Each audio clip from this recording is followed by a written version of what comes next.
우리 교재 319쪽 보실까요?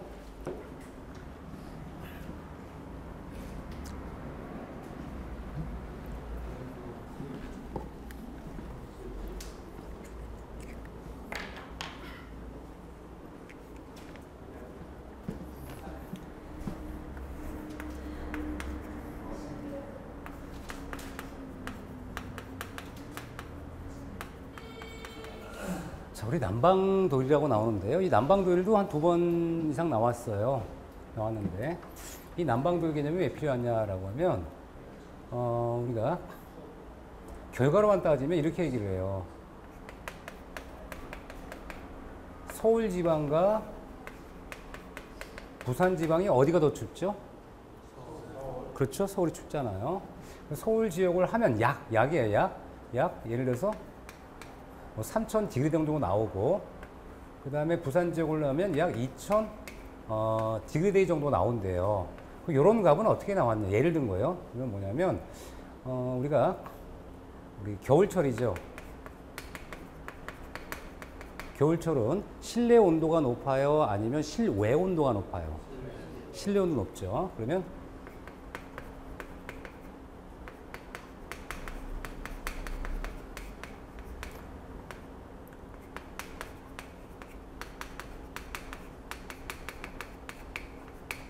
자, 매일매일 요거를 빼보는 거예요. 실내 평균 기온은 고온이고 실외 평균 기온은 저온이니까 요걸 다 뺀 다음에 일수를 딱 계산하면 요런 값이 나온대요. 디그리 데이라고 그래요. 뭐라고요?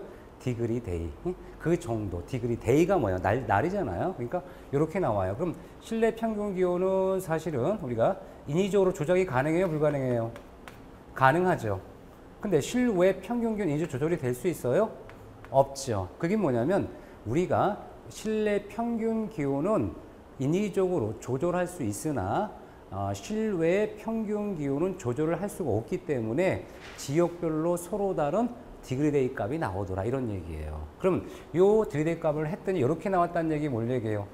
서울이 좀 춥고, 서울이 춥다는 얘기 뭐예요? 그만큼 부산보다 겨울철에 연료 수급을 잘 계획해야 된다는 걸 알 수 있잖아요. 그러니까 이 난방도일은 어떤 에너지의 어떤 소모 용도, 난방에 필요한 에너지를 봤더니 이런 지역은 디그리데이 값이 높다는 것은 그만큼 에너지 소모가 많은 지역이라는 걸 알 수가 있죠. 이런 것과 관계가 되는 겁니다. 자, 뭐 디그리데이를 합니다. 그래서 요게 클수록 연료 소모량이 많다, 이렇게 보시면 돼요. 이때 이제 시험에 나올 수 있는 게 뭐냐면 우리가 최고 기온이에요, 평균 기온이에요? 평균이란 말이죠. 그렇죠? 평균, 이렇게 보시면 돼요. 평균. 자, 그 다음에 이제 주제 86을 보시죠. 주제 86은 전열 이론 원리가 나와요.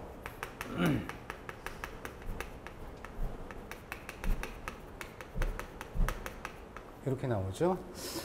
이때 이제 전도대를 복사라고 나오는데,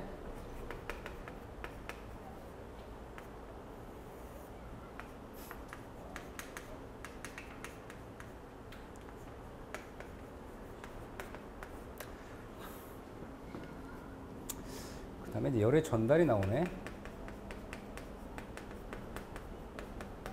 이렇게 나와요. 자, 그렇다면 우리가 이제 전도대류 복사라는 그 열의 어떤 이론이죠.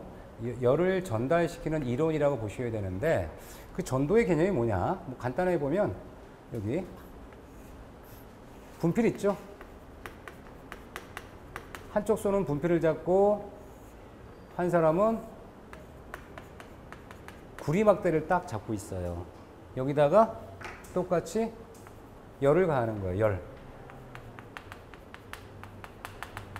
그렇죠? 그러면 똑같은 시간에 열을 가하면 누가 빨리 뜨겁다고 손을 놔야 될까요? 예? 구리를 잡은 사람. 그게 뭐냐면, 자, 우리 열이 이동하는데 이 물질을 통해서 열이 이동할 때 이동하는 그 과정은 고온에서 저온으로 열이 이동하나요? 아니면 저온에서 고온으로 이동하나요? 그렇죠. 어떤 물질 내에서 고온에서 저온으로 열이 이동을 해요. 열이 이동하는데 구리는 열이 잘 전도가 되고 분필은 열이 잘 전도가 되지 않는다고 하죠. 그래서 이러한 전도에 대한 이런 개념은 우리가 정량적 수치로 나타낼 수 있는데 열의 전도 정도를 나타내는 것을 열 전도율이라고 해서 일정한 재료별로 열 전도율 값이 좀 달라요. 그러면 우리가 구리막대와 분필 중에 열 전도율이 어디가 빠를까요? 구리가 잘 연료된다는 것은 열 전도율 값이 높고요. 열이 잘 전도되지 않는 것은 열 전도율 값이 낮아요. 그러면 우리가 열 전도를 가지고 열에 전도되는 정도를 알 수가 있는데, 그렇다면 이 열 전도율 중에 건축 재료 중에 단열재라는 거, 이 단열재라는 것은 열 전도율 값이 높아야 할까요? 낮아야 할까요? 낮아야 하는 거죠. 우리가 단열재라는 것은 차단한다, 열을. 그럼 결과적으로 단열재는 열 전도율 값이 아주 낮은 재료를, 단열재라고 했던 거예요. 그래서 여러분이 가전제품 같은 거 뜯으시면 스티로폼이라고 나오죠. 스티로폼은 충격에도 강하게 만들었지만 열의 전도가 잘 안 되는 재료죠. 그래서 우리가 이런 스티로폼 같은 거를 건축용 벽체라든가 지붕 같은데 만들어 놓으면 열이 잘 전도가 되지 않는 소재를 이용해서 실내를 따뜻하게 하거나 시원하게 유지하는 기본이 되는 거예요. 왜 그러느냐면 우리 바깥 기온, 이 바깥 기온은 항상 여름엔 덥고 겨울엔 춥죠. 그렇죠? 그런데 이 외부 기온에 영향을 받으면 어떻게 돼요? 벽체가 겨울에는 춥고 여름에는 더울 거 아니에요. 그럼 가급적이면 우리가 열이 잘 전도되는 게 좋아요? 안 되는 게 좋아요? 잘 안 되는 게 좋거든요. 그래서 건축용 재료의 단열재는 열 전도 값을 아주 낮은 재료로 이용해서 외부의 영향을 작게 받는 거예요. 그럼 다시 말씀드려서 여러분이 만약에 한겨울인데 쇠로 만든 옷을 입으면 추워요? 아니면 더워요? 춥죠. 왜? 열이 잘 전도되기 때문에 여러분의 더운 피부의 온도를 밖으로 버리는 꼴이 되는 거고요. 그 다음에 이 쇠로 만든 그 옷을 여름에 입으면 어떻게 될까요? 무지하게 더워요. 뭐 때문에? 바깥에 외부에 굉장히 많이 더운데 그 열이 우리 몸에, 피부에 계속 빨리 전도되기 때문에 덥다는 겁니다. 결과적으로 우리 건축용 소재는 열 전도율이 낮은 소재를 이용하는 게 좋겠더라. 이해하시겠죠? 자, 그 다음에 대류란 개념이 나와요. 대류와 이 복사의 가장 근본적 차이 중에 하나가 뭐냐면 매체 여부예요. 매체. 이 매체는 열을 이동시키는 어떤 매개 물질을 얘기하는 거예요. 매개 물질. 이때 이제 그 대류와 복사가 아주 중요한 개념이에요. 근데 그러면 이 대류는 뭐냐 그러면 열을 전달시키는데, 열을 전달해 주는데 이 대류는 반드시 매체가 필수적이에요. 필수죠. 그런데 이 복사는 매체 없이도 열을 이동시켜요. 그럼 어떤 경우냐? 뭐 생각해 보면 우리가 이 열대류는 열순환이라고도 해요. 열순환이라고 하는데 이 열대류 열순환의 가장 대표적인 경우가 주전자예요. 주전자의 물이죠.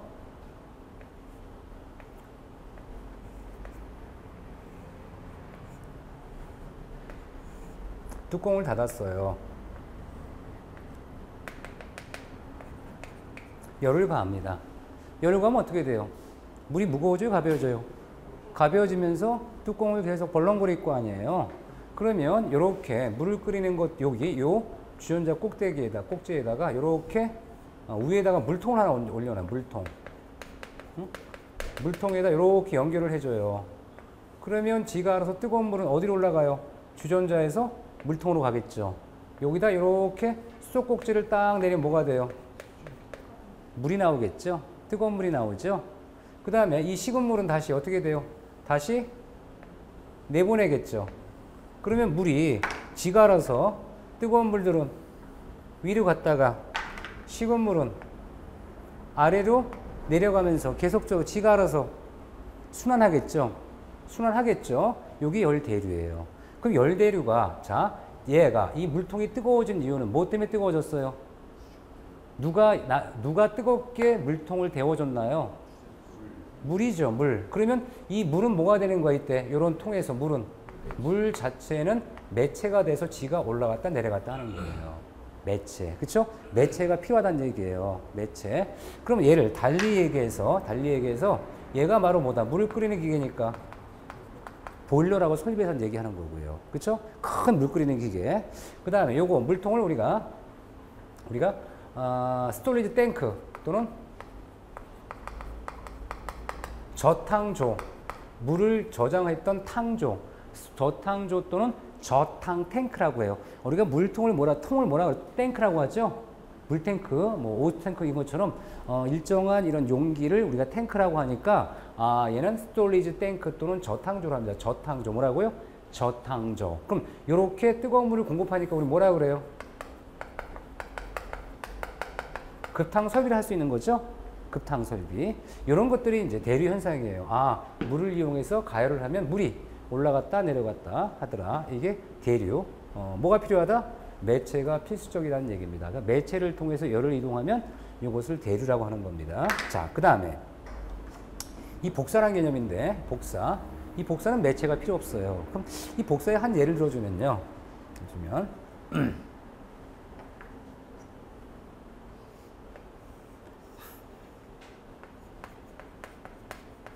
진공 상태예요.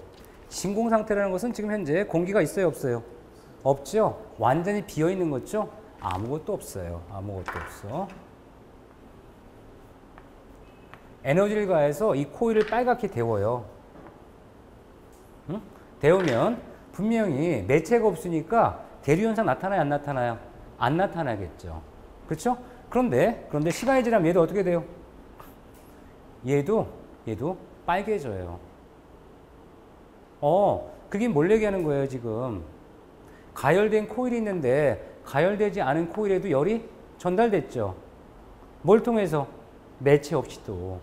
이게 바로 뭐다? 복사열이에요. 그래서 이 복사라고 하는 개념은 매체 없이도 고온에서 저온으로 열을 전해주는 가장 기본적인 자연현상이에요. 그러면 생각해 볼게요. 저기 태양 있죠? 태양. 여러분은 항상 태양을 받고 있어요. 태양이 이 대기권 밖에, 그렇죠? 이 우주 공간에서 날아와서 지구를 따뜻하게 합니다. 그렇죠? 이 태양열은 아주 중요하죠. 우리가 실제로 이렇게 따뜻하게 계절을 보내고 지낼 수 있는 이유가 태양열 때문에 그렇거든요. 그럼 태양열이 저기 멀리서 지구에 도달할 때는 분명히 매개층 없이도 전달이 됐다는 얘기잖아요. 뭘 이동시켜주는 게 없죠? 그럼 뭐라고 해야 돼, 이것을? 태양 복사열. 그러니까 복사라고 하는 개념은 뭐가 필요 없다? 매체 없이 고온에서 저온으로 열을 이동시켜주는 거예요. 그 다음에 이 복사의 또 하나의 예를 들어주면 우리 인간의 신체 있죠. 인간의 신체가 열을 이렇게 밖으로 보내줘요. 보내주는데 인간의 그 신체의 열이 인체의 열이 빠져나가는 가장 중요한 원리가 복사예요. 복사. 왜 그러냐면 여러분 가끔 그러죠. 뭐 여름이든 봄이든 가을이든 산에 올라가셔서 잠깐 주무시면 돼요, 안 돼요?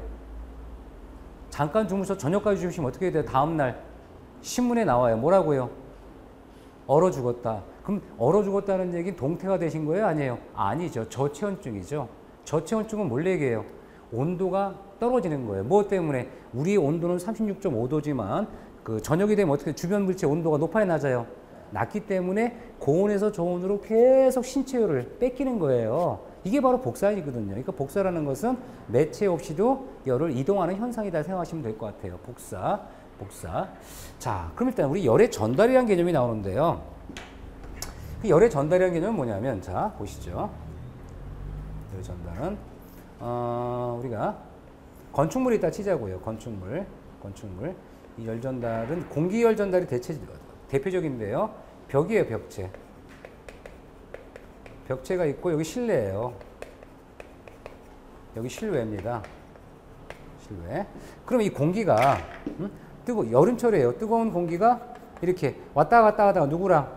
벽체에 열을 전달해 주죠. 그렇죠? 이런 걸 공기열 전달이라고 그래요. 공기열 전달. 그래서 유체와 고체 사이에 열이 이동되죠. 그 다음에 실내가 굉장히 실내가 어떤 열이 있다 치자고요. 그 열들이 이 공기에 있는 열들이 이 벽체랑 서로 열을 교환하겠죠. 이것도 이제 열의 전달이라는 거예요. 그래서 유체와 고체 사이 열의 전달, 이런 걸 열 전달이라고 보통 얘기를 하는 겁니다. 그래서 고체와 유체 또는 벽체와 공기 사이의 열의 흐름을 열의 전달이다라고 합니다. 뭐 단위는 지금 얘기하지 않을게요. 그러면 다시 그러면 이게 어디랑 연결되냐면 우리 교재는 나오지 않았지만 자 제가 설명을 좀 드릴게요. 앞으로 여러분이 공부를 해야 될 것 중에 이 교재 없어요. 기본서에만 있습니다. 열의 관류란 개념이 나오는데 열관류란 개념을 실제로 이렇게 우리 벽체에다 한번 대입을 해보는 거예요. 이 건축용 벽체예요. 벽체. 그럼 여기에 공기가 있다 그랬죠. 공기.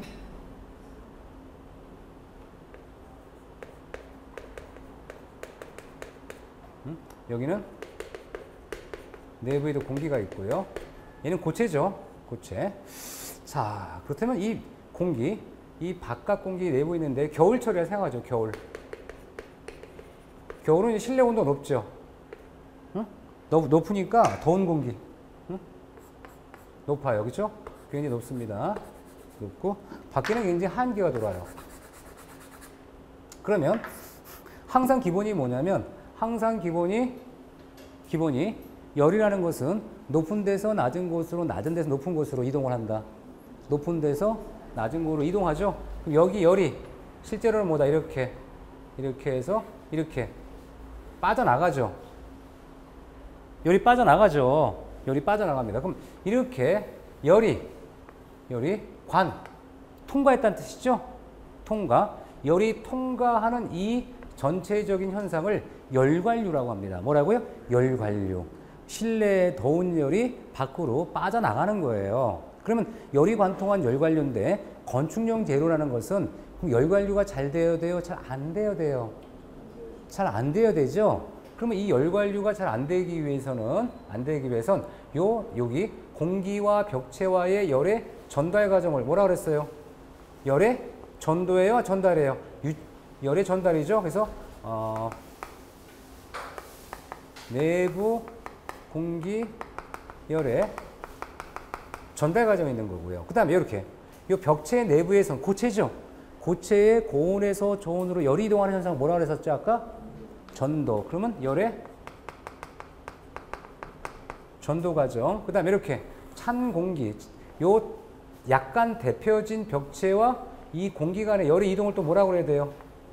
외부 공기 열의 전달이라는 거죠. 그럼 결과적으로 뭘 얘기해요? 이렇게 열의 전달과 열의 전도와 열의 전달 과정을 거쳐서 열이 통과한 걸 뭐라 한다? 열관류로 했던 겁니다. 그럼 열관류가 열관류에 대한 그 비율 정도를 율자에 고치면 열관류율. 뭐라고요? 열관류율. 그러면 자 다시 말씀드리면 우리 벽체, 건축 벽체는 열관류율 값이 높아야 할까요? 낮아야 할까요? 낮아야 하는 거죠. 낮아야 하는 거죠. 그렇다면 아까 공부했던 열전도 비율을 뭐다? 열전도율이라 합니다.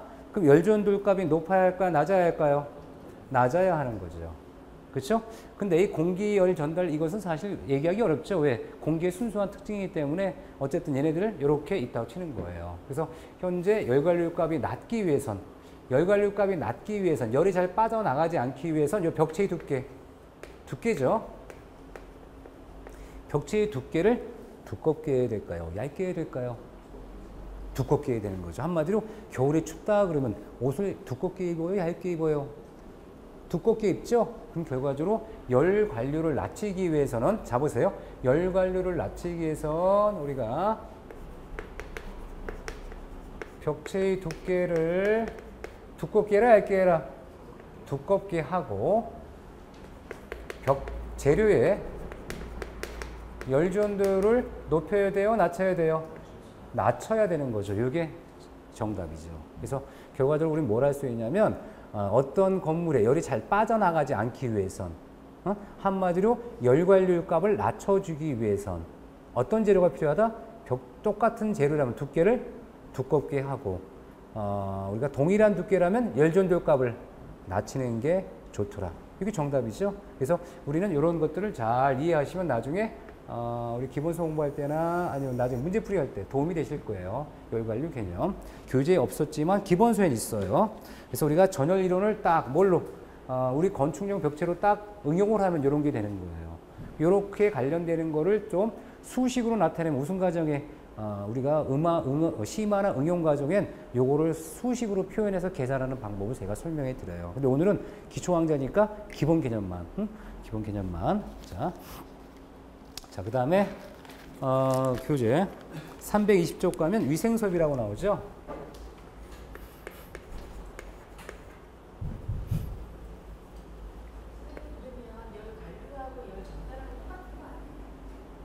열 전달? 자, 보세요. 자, 질문 잘하셨어요. 열을 전달은 뭐라 그랬어요? 무슨 간에? 유체와 고체 사이의 열의 이동만 얘기하는 거예요. 여기도 고체와 유체 사이에 열이 전달이죠? 그럼 이 세 가지를 다 해야지 뭐가 되는 거예요? 열의 관류. 왜냐하면 건축용 재료가 실내 열이 벽체의 표면과 고체와 다시 유체와 이동을 하죠. 그러니까 열이 다 통과하는 그 과정을 열관류로 하는 겁니다. 그럼 다만 뭐다? 유체와 벽체 사이의 표면과의 열의 이동은 뭐라고 하는 거야? 열의 전달이라 하는 거고, 내부에서 열이 이동한 건 뭐라고 해야 돼요? 열의 전도라고 해야 되는데, 문제는 뭐냐면 이 열관류는 전달과 전도와 전달을 다 거쳐야 되는 거죠. 그래서 이게 열관류래요. 이해하시겠죠? 질문 잘하셨어요. 전달, 전도, 전달 과정을 거치는 걸 뭐라 한다? 열관류. 그렇죠? 열관류. 예. 자, 그 다음에 이 급설비가 나와요. 위생설비 중에 급수설비가 나온다는 얘기는 그래, 물을 공급하는 설비가 나오겠구나 라고 보시면 되고요. 기초주제 87에 보면 물의 공급과 수질이라고 나오죠.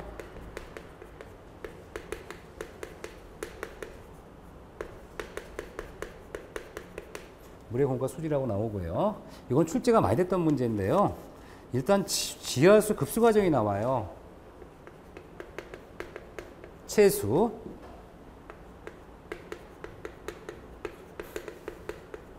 침전, 폭기, 여과, 살균이나 소독을 같은 얘기입니다. 그래서 최종적으로 물을 공급한다라고 나오는데, 이 얘기는 뭐냐면 채수라는 것은 물을 모은다는 뜻이에요. 모은다. 우리가 뭘 채집한다라고 하죠. 채집. 채수는 뭐야? 물을 모으는 거. 물을 모아서. 침전. 뭐냐면 물을 모아서 가만히 남겨놓으면 뭐예요? 뭔가 가라앉죠. 가라앉는단 말이지. 자, 근데 이제 여기서 나올 수 있는 게 뭐냐? 폭기가 뭐냐면 물 속에 있는 철분 있죠. 이런 거를 분리해 주기 위해서 에어레이션이라고 그래가지고 기포를 막 집어넣으면 이때 철분이 분리가 돼요. 분리가 되니 그 다음에 어떻게 해야 돼? 이제 찌꺼기가 나왔으니까 이렇게 여과를 하고 그 다음에 살균하고 급수하는 과정을 거치더라는 얘기입니다. 자, 그 다음에 이제 우리 물의 경도라고 나와요. 물의 경도. 이 물의 경도라는 것은 물 속에 녹아 있는 마그네슘의 양을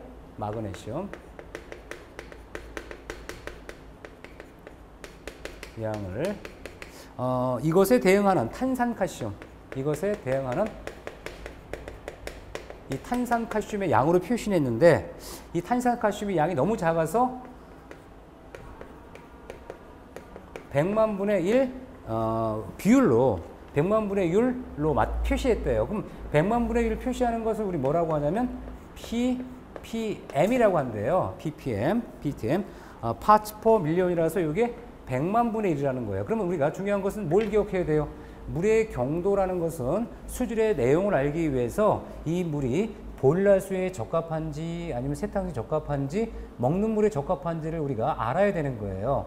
근데 만약에 여러분 우리 샘물이라고 해서 계곡물 같은 거 있죠. 계곡물 같은 거를 이용해서 보일러 용소에 딱 쓰게 되면 어떻게 될까요? 보일러가 터진대요. 왜 터지냐면 이 보일러는 물을 끓이는 기계잖아요. 물을 끓이는 기계인데 이 보일러에 만약 여러분이 일반 강물이라든가 아니면 계곡물 같은 센 물을 그대로 집어넣게 되면은 보일러를 끓이는 과정에 물때가 생겨요. 물때. 이 물때를 뭐라 하면 스케일이라 합니다. 뭐라고요? 스케일. 네? 물때, 스케일이 생겨요. 물때. 그러면 물때 스케일이 이 배관에 이렇게 배관이 이렇게 있으면 배관에 이렇게 원래 이렇게 돼야 되는데 얘네들이 이렇게 때가 생기는 거예요. 때가 생기면 어떻게 돼요? 이때 나중에 이 부분이 터지는 거예요. 그러면 우리가 일반적으로 보일러 용수 쓸 때 이런 계곡물 받으면 돼요? 안 돼요?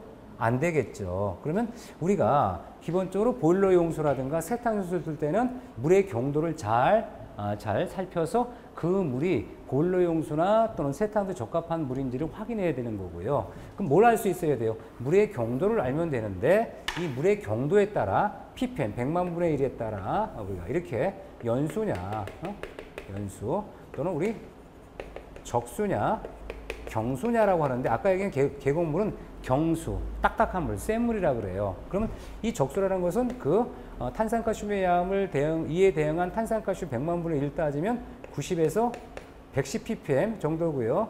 90ppm 이하의 물을 연수, 110ppm 이상의 물을 우리가 경수라고 했던 거예요. 그럼 이 경수는 아까 얘기했지만 보일러 용수나 이런 데 사용하면 된다, 안 된다? 안 되는 거고 연수를 쓰도록 되어 있고요. 우리가 먹는 음용수는 적수라고 합니다. 적수. 그래서 이 탄산칼슘의 양을 이에 대응하는 탄산칼슘의 100만 분의 1로 표시한 ppm 단위로 얘기한다면 결과적으로 우리가 90과 110 사이는 적수, 우리가 먹는 음용수고요. 90ppm 이하의 물을 소프트하다, 연수, 110ppm 이상의 물을 경수라고 하더라. 암기하셔야겠죠. 암기. 자, 그 다음에 이제 우리가 pH 값 나오는데 pH 값.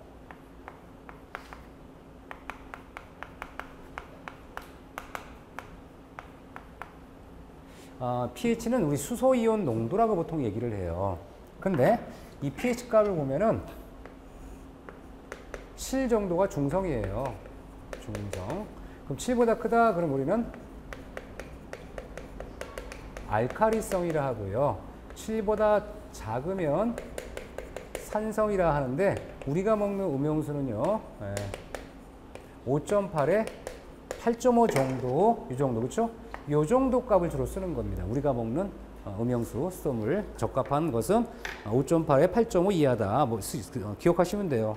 우리가 먹는 물의 농도는 요 사이가 있겠죠. 요 사이가 포함된 게 바로 5.8에서 8.5 사이다. 이거 암기하는 겁니다. 5.8에 8.5입니다. 5.8, 8.5 기억하시고요.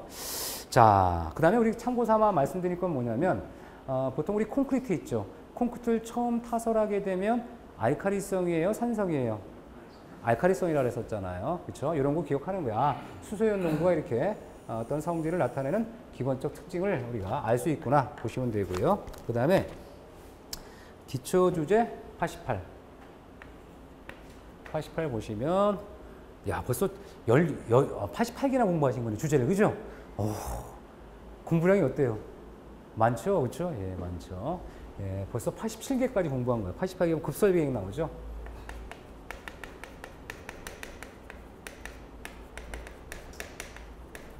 이렇게. 자, 이 급설비계획에 뭐 여러 가지 주의사항 같은 거 나오긴 하거든요. 하는데 첫 번째 이제 주의사항을 보면은 우리가 급수배관에 9배가 나와요. 9배. 배관이 이렇게 있으면 이 9배라고 나오는데 이 9배는 뭐랑 똑같아요? 경사 정도를 얘기하는 거예요. 경사 정도. 경사 정도. 그래서 이제 우리가 급수배관 9배는 250분의 이상이다라고 하는 얘기는 뭐냐면, 자, 사실은 이렇게 물이 잘 흘러가기 위해선 수평배관이 좋아요, 경사가 좋아요? 물이 잘 흘러가기 위해선 경사가 좋아요, 수평이 좋아요? 예? 경사가 좋을 거 아니에요. 그러니까 250분의 이상 하라는 것은 이 정도 이상의 경사는 줘라. 근데 우리가 가끔 그런 얘기를 해요. 아니, 경사가 왜 필요한데라고 생각하죠. 그렇죠. 근데 잘 생각해 보면 경사가 왜 필요하냐라고 하면 우리가 유체 같은 거, 액체 이런 것들을 흘려줘야 돼요. 급탕이나 급수를 흘려줘야 되는데 급탕이나 급수를 흘려줄 때 만약에 완벽하게 수평을 하면 어떤 문제 생겨요? 잘 안 흘러가겠죠. 그럼 우리 뭐 생각해요? 이렇게 9배를 주면 좋죠.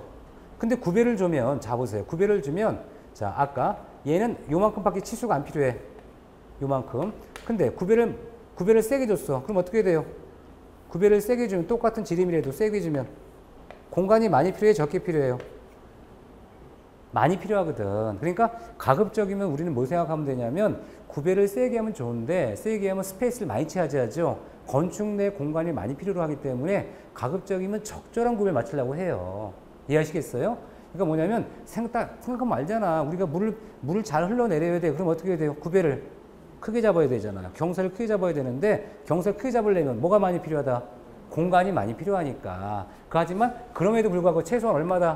250분의 1이라는 것은 1이라고 하는 치수를 올리려면 얼마 가라? 여기 250분의 1 이상 구배를 줘라. 최소한 이 정도 구배를 줘야지만이 적절하게 물에 정체가 되지 않고 흘러간다는 얘기를 하는 겁니다. 이해할 수 있죠? 급탕도 마찬가지예요. 뜨거운 물 급탕도 사실 구배를 세게 하는 게 좋아, 약하게 하는 게 좋아? 그러면 세게 하는 게 좋아요. 그래야지 잘 흘러갈 거 아니에요. 이런 얘기죠. 자, 그 다음에 이제 두 번째. 이 공기 밸브라고 나와. 에어 밸브라고 하는데요. 이 배관이 예를 들어서 이렇게 때에 따라 이런 정체된 공간이 있을 수도 있다는 얘기예요. 그럼 어떤 문제 생기냐면 물은 흘러가지만 실제로 이렇게 공기는 어디 떠요? 공기는 주로 상부에 뜨겠죠. 그러면 이런 관이 있었다라고 하면 이 공기가 상층부에 많이 있으니까 물이 잘 가려고 하는데, 문제는 뭐야? 공기가 있으니까 잘 흘러가요? 못 올라가요? 못 올라가니까 이걸 어떻게 해야 돼요? 밖으로 빼주기 위해서 뭐가 필요해요? 에어밸브 필요하더라. 그래서 이제 배관 내 난방설비 같은 경우도 에어밸브 있어요, 없어요? 있어요. 가끔 그러잖아. 아파트에서 아니 우리 집 난방을 했는데 미지근해. 그럼 어떻게 하라고? 에어 빼라고 하죠. 왜? 이 배관 내 공기가 많으면 유체의 흐름을 저해하기 때문에 빼주는 거거든요. 그래서 이 급수에도 마찬가지로 에어밸브라는 게 있어서 배관 내 이렇게 굴곡부라든가 우리가 공기가 정체될 수 있는 공간은 에어밸브를 필요로 한다는 얘기입니다. 자, 그 다음에 지수밸브가 나와요. 중요하죠. 지수밸브. 지수밸브예요. 그럼 지가 뭘까요? 지혈하면 피가 멈춘다는 뜻이죠. 이 지수밸브는 물을 멈춘다는 뜻이에요. 지수밸브. 그럼 지수밸브 이 목적이 뭐냐? 목적이 중요하죠. 목적은 뭐냐? 그러면 우리가 이런 얘기예요.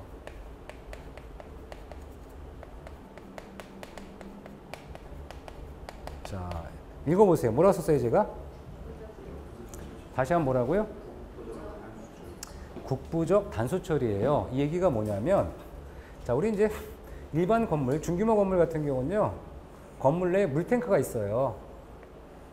물탱크가 있어가지고 그 물들을 이렇게 이용해서 공급하는 거예요. 각 세대에 이렇게 공급하고 있어요. 이렇게 예를 들어서 이렇게 공급하는 거예요. 그러면 여기 요 집이 5층 집이라고 하죠. 5층에 1호가 있고 2호가 있는데, 그렇죠? 우리가 1호집이 지금 수도공사를 해야 되는 거예요. 근데 여기도 밸브가 있어요. 여기도 밸브가 있어요. 그럼 자, 우리가 뭐라 그래요? 1호집이 501호가 공사한다고 이 물을 꺼달라고 하는 거예요. 그럼 어떻게 돼요? 이 건물 나머지 사람들은 다 물을 못 쓰겠죠. 물을 못 쓸 거 아니에요. 그럼 어떻게 하는 게 좋을까요? 얘는 그냥 켜놓고 열어주고 여기만 살짝 꺼주는 거예요. 그럼 어떻게 돼요? 501호만 공사하고 나머지는 하자가 없죠. 그럼 이 얘기는 결과적으로 전체적인 급수를 처리한다는 거예요? 아니면 국부적으로? 국부적으로. 그래서 현재 여러분들 아파트 사시는 분들 보시면, 자, 여기 엘리베이터 승강장이 있어요. 승강장 보시면 이렇게 여러분들 요 방화문이죠. 아파트 501호 예를 들어서 여기는 502호다 라고 가정을 하면요, 좌측이나 우측에 보면은요 이렇게 뚜껑 하나 있어요. 뚜껑을 열면은 이 안에 이제 스티로폴 같은 거 있죠. 얼지 말라고 뭐 이런 거 단열할 수 있도록 이렇게 돼 있고, 요렇게 밸브가 있어요. 요 밸브를 뭐라고 하는 거예요? 지수 밸브를 하는 거예요. 그래서 현재 주 밸브는 있지만 주 밸브를 꺼지면 전체적인 단수 처리되니까 불편하고, 내가 꼭 필요한 501호만 이렇게 끌 수 있도록 지수 처리하는 게 바로 뭐다? 지수 밸브다. 목적이 뭐라고요? 국부적인 단수 처리. 이 집을 수리하거나 보충할 때 이런 게 필요할 수 있겠죠. 자, 그 다음에 우리가 4번에 봤더니 슬리브 배관이라고 나와요.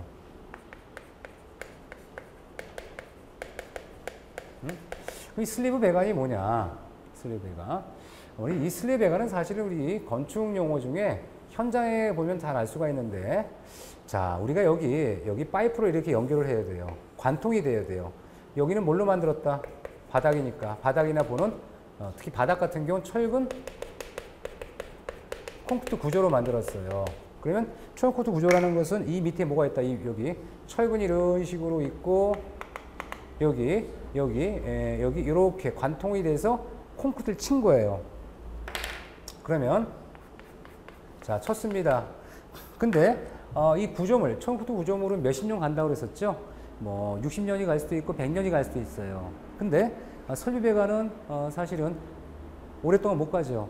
뭐 30년, 40년 가는 설비 배관이 거의 없어요. 왜냐면 뭐 4, 50년쯤 되면 당연히 부식이 돼서 그냥 완전히 그 안에 물에 센 물도 나올 거고 쉽게 해서 중간 터지기도 하겠죠. 그러니까 이 배관은 도중에 교체를 해야 돼요. 그런데 배관을 교체하려니까 뭐라 그래요? 너랑 나랑 이제 한 몸이야. 그쵸? 헤어질 수 없어. 그럼 어떻게 해야 돼? 우리는 인위적으로 햄마로, 드릴로 깨야 되는 겁니다. 문제가 되죠? 자, 그러면 이 배관은 필요해요. 왜 필요해요? 물이 올라올 수 있고 내려갈 수 있죠. 그렇죠? 아까 이런 배관이 있어야 될 거 아니에요. 왜? 각 층마다 다 바닥을 통과해야 되는 거예요, 지금. 응? 그러면 야, 이거 배관을 어떻게 통과를 해야 되는데 어떻게 하냐 그랬더니 콘크리트를 다 위에서 보는 거예요. 위에서 봤더니 요렇게 이 배관 요만큼이죠? 요렇게 생긴 파이프 있죠? 이렇게 생긴 파이프를 미리 묶고, 그렇죠? 요 배관을 요렇게 그 다음에 콘크리트 쳐요. 콘크리트 치면 위에서 쳤죠? 치면 이 안에 뭐예요? 파이프는 좀 작죠? 요렇게 몇 개 집어넣는 거예요. 여유가 있어요, 없어요? 있죠. 그러니까 여기 콘크리트가 타설되지 않도록 좀 지워드리면 약간의 여유 있는 파이프 있죠? 플라스틱 파이프 같은 거 있잖아요. 플라스틱 파이프 이런 것들을 여기다 딱 묻어주면 어떻게 돼요? 묻어놓으면 그 다음에 콘크리트 타설하면 여기는 콘크리트 묻어요, 안 묻어요? 안 묻고 요 사이에 분간에 그 바닥 가운데 이렇게 빵꿔 놨겠죠? 그럼 요 배관을 우리 뭐라고 했다?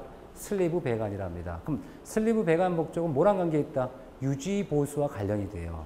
그래서 보통 콘크리트 시공을 할 때, 현장에 시공을 할 때 요 슬리브 배관짜리는 미리 파이프 있죠?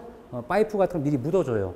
직경이 좀 큰 파이프를, 뒷경이 지금 뒷경이 큰 파이프를 슬리브 배관이라 했고요. 목적은 유지보수 관리상 나중에 배관의 교체나 우리가 배관의 어떤 변경, 배관의 어떤 교체 시에 쉽게 유지보수할 수 있도록 묻어두는 그 파이프 배관을 슬리브 배관이라 했던 겁니다. 자, 그 다음에 이제 우리가 5번, 6번, 7번 이렇게 나오는데 일단 6번 중요하죠. 6번은 이제 중요한 개념이 나와요. 별표죠. 뭐냐면 우리가 크로스 커넥션이 나와요. 자, 뭐라고요? 크로스 커넥션이요. 다시 한번 뭐라고요? 크로스 커넥션. 크로스 커넥션을 우리가 뭐라 하냐면 교차했다, 연결. 이것만 가지고는 사실 뜻이 안 나와요. 그런데 이 크로스 커넥션은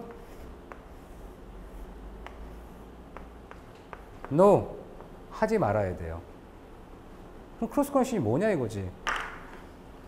이 크로스 커넥션은요, 상수 있죠, 상수. 깨끗한 물. 급수라고 하죠? 깨끗한 물. 상수와, 상수 위의 관. 상수가 아닌 관이 서로 두 개를 이렇게 연결해주면, 그쵸? 보세요. 상수관과 상수 위의 관을 연결하면 어떻게 될까요? 얘가 상수가 깨끗해야 되는데 어떻게 돼요?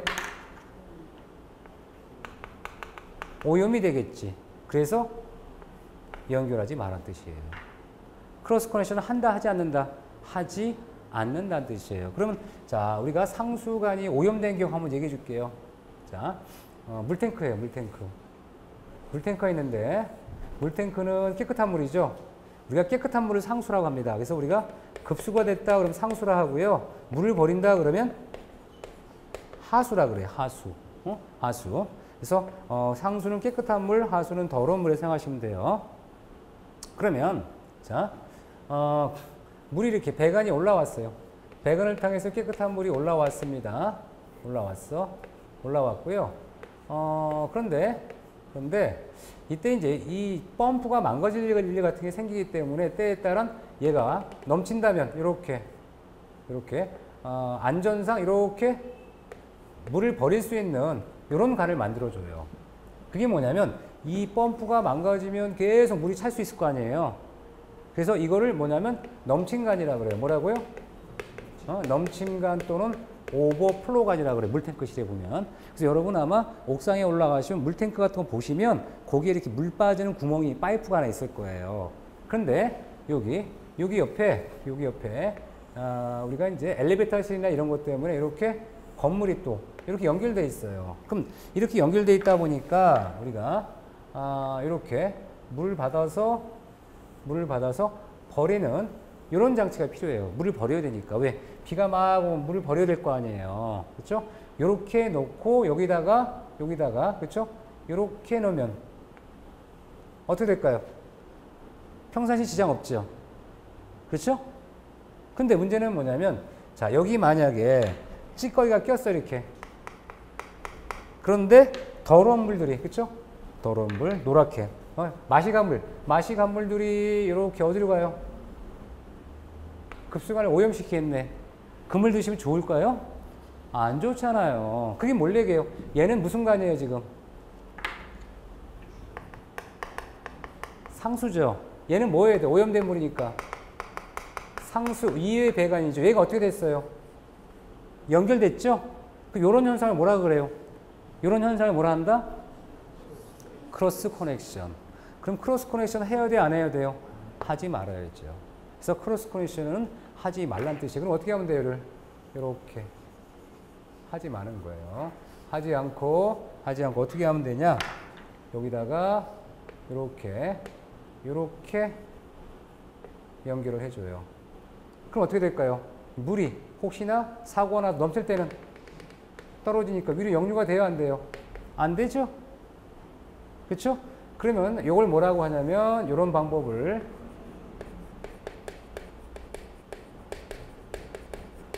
자, 뭐라고 썼어요, 제가?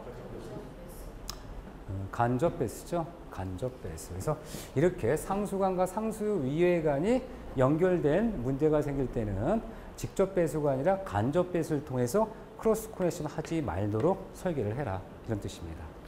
자, 그 다음에 이제 배관공사 끝나면 수압시험 하도록 되어 있는데 뭐 그렇다 치고요. 그 다음 수조분리라는 것은 물 끊김이 생기는 현상이에요. 수조분리는 뭐 중요한 건 아니니까 넘어갈게요. 넘어가고 우리가 89 주제 중요한 이거 수격작용. 이것도 시험에 많이 나왔죠. 아주 중요하죠. 수격작용. 수격. 응? 워터 해머링이라고 그래요.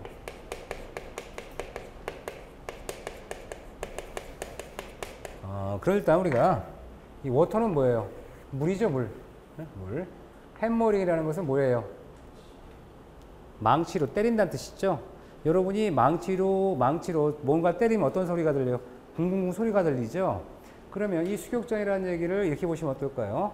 평상시 잘 못 느끼는데요.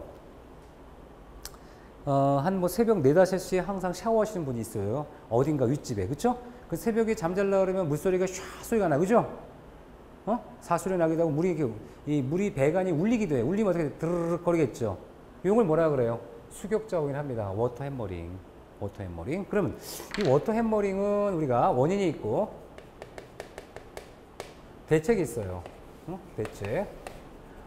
그게 뭐냐면 물소리가 굉장히 파이프를 이렇게 흔들듯이 망치를 뜨듯이 땡땡땡 거리 소리가 될 수 있고 어떤 소리가 들릴 수 있다는 건데 그 원인은 뭐냐? 원인을 이렇게 생각하시면 돼요. 자, 배관이 갑자기 줄어들면 자, 배관이 갑자기 줄어들었어요. 관경이 축소가 됩니다. 관경이 축소가 돼. 관경이 축소가 되면 자, 속도가 빨라질까요? 늦어질까요?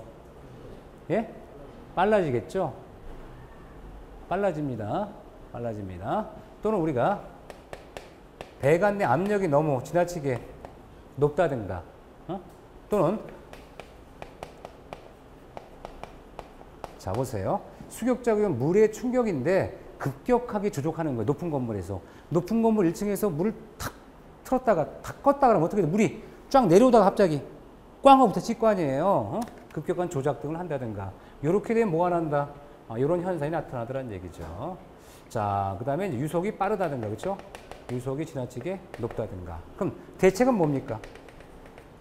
유속을 어떻게 해라? 느리게 해라. 광경을 그렇죠. 확대해라. 압력을 줄여라. 급격한 조작을 하지 말아라. 그랬더니 뭐라 그래? 난 성격상 안 된다. 그렇죠? 급격한 조작하지 말라는데 성격이 급한데. 그래서 나온 게 바로 뭐냐면 에어 챔버가 필요하더라. 그 에어 챔버는 뭐냐면요. 에어 챔버. 공기실을 하는데 이 배관이 이렇게 있을 때 약간의 완충작용할 수 있도록 이 배관을 급격하게 조작하더라도 얘가 이렇게 올라갔다가 떨어지니까 어떻게 여기서 충격을 흡수합니다. 충격을. 이걸 뭐라 하냐면 우리 에어 챔버. 뭐라고요? 에어 챔버. 일명 에어니까 공기실을 설치하면 수격작용을 방지할 수 있도록 이렇게 나와요. 그래서 이 수격작용 쭉 보니까 뭐가 나와요? 공기실 나와요? 안 나와요? 나오죠? 별표. 그래서 에어 챔버는 무슨 현상을? 수격작용을 방지하는 대책 방법이 하나입니다. 그래서 시험에 뭐로 나와요? 에어 챔버를 설치하면 수격작용이 증가한다. O예요? X예요? X죠? 다시 한번 잡으세요. 에어 챔버를 설치하면 수격작용이 증가하는 게 아니라 뭐다? 수격작용을 감소시키려고 완화시키기 위한 대책이지 원인이 아니거든요. 그렇죠? 이렇게 보시면 돼요. 자, 등등등 쭉 나오고요. 나머지 뭐 참고사항 보시고 그 다음에 90은 고층 건물의 급수 조정이 나오는데요.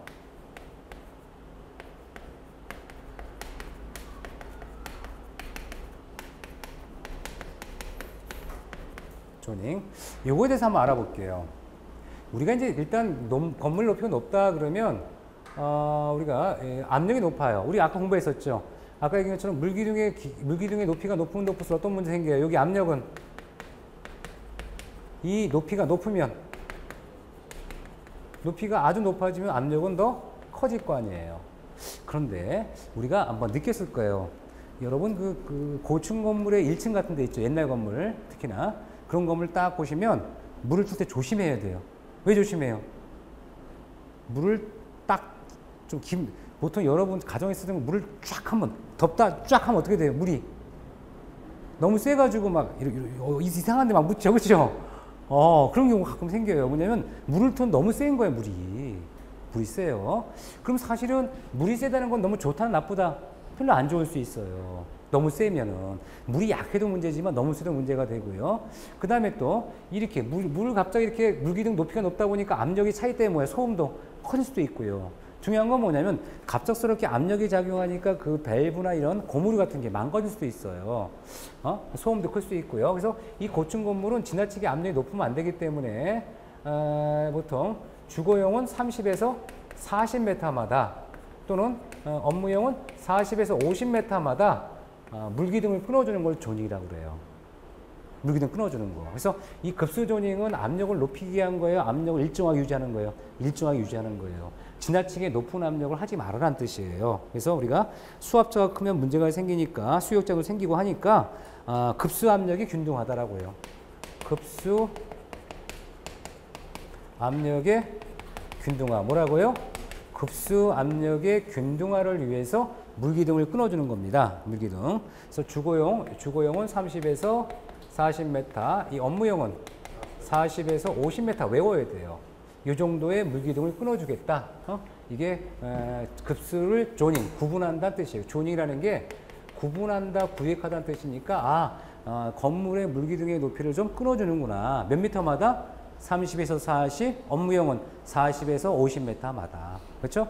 그리고 최근에 이렇게 급수 조닝을 소음이나 아니면 워터 해머링 때문에 하지만 최근에는 에너지 절약 때문이라도 급수를 조닝하라고 해요. 왜 그러냐면 여러분 물의 압력이 너무 세면 물을 많이 쓰나요? 덜 쓰나요?